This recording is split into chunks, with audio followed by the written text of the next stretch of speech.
Chapter 44. The Dead City. The night wind screamed across the ruins, tearing chunks of smoke from the blackened skeletons of buildings. Acrid stench of oil and white-hot metal. The structure hung over the abyss. Thin, screaming cables. The metal answered with a long, agonizing shriek. Elegant aero cabins used to glide here. Now charred remains swung dead on rusted mounts. They followed Orton's directions. Abandoned engineering tunnels swallowed them. The dark thickened. Flashlights caught rusted guts of machines, a graveyard of forgotten tech. Rusted pipes, hissing steam, massive brass engines rotted along the walls. Silent witnesses. The path forced them onto narrow, unstable bridges. Some collapsed, others shrieked under their boots. Below them, stretching to the horizon, lay a scorched wasteland. Factory carcasses, caved-in roofs, pipes twisted like dead fingers. Colossal administrative towers, half collapsed. Campfires flickered in the smog. Survivors. Shadows moved through the wreckage. Heavy thuds of artillery. The war just changed shape. "Watch it!" Peter's voice snapped Kaya out of her trance. He pointed at a jagged hole. Wind howled through the gap. "Plating is rotted through. Keep moving." They crossed the breach. The cable's vibration drove straight up through their boots, into their bones. A deep, mechanical thrum. A Union patrol gunship roared overhead. Blinding searchlights slashed across the bridge, sweeping 2 meters from them, and kept going. Undetected. "We're almost there," Mir exhaled. "The scientists should be behind that wreckage." A pause. "I hope they're still alive."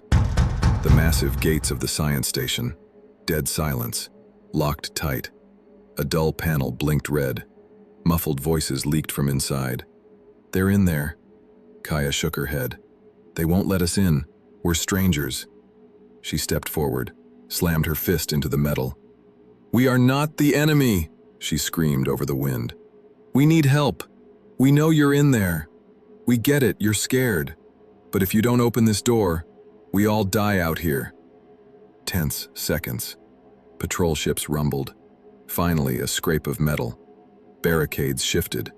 The massive door shuddered and opened a crack. "Inside! Move!" a strained voice barked. They squeezed through. The door slammed shut with a brutal clang, sealing the dying world outside. Gloom swallowed the room. Soot and engine grease. A besieged fortress. Barricades of overturned desks and welded scrap. Battered generators kept the dim lights alive. "Who are you?" A tall man stepped forward, gripping an old plasma torch. "What do you want?" Peter scanned the lab. "We need to determine which platform was at these exact coordinates at this specific time." He gave the numbers. A shorter scientist jotted them down. "You have the transit archives." The scientists exchanged a look. The shorter one moved to a bulky brass computational engine, jammed a data card into the slot. The machine woke up. Steam hissed. Gears spun. "Give it a minute," he muttered. Copper drums ground data. A small screen chirped. He ripped the strip out, slotted it into a projector. Holographic grid. He jabbed a finger. "Found it. This platform. Drifted free for a while. Then the Union clamped it to their main base. Literally built it into their system. Inseparable." "How did they secure it?" Kaya asked. "Massive magnetic locks. Gravity stabilizers. Welded to their hull. A permanent piece of their infrastructure."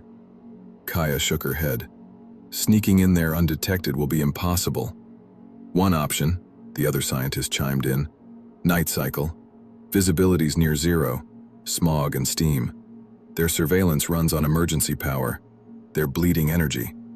Move then. You might slip past the main patrols. I can map a route. You'll have to hit it exact, no margin." Peter weighed the risks. "Good. We wait for night." Mess hall. Massive wooden table. Stale bread, root stew, warm bitter tea. Shadows danced on the walls.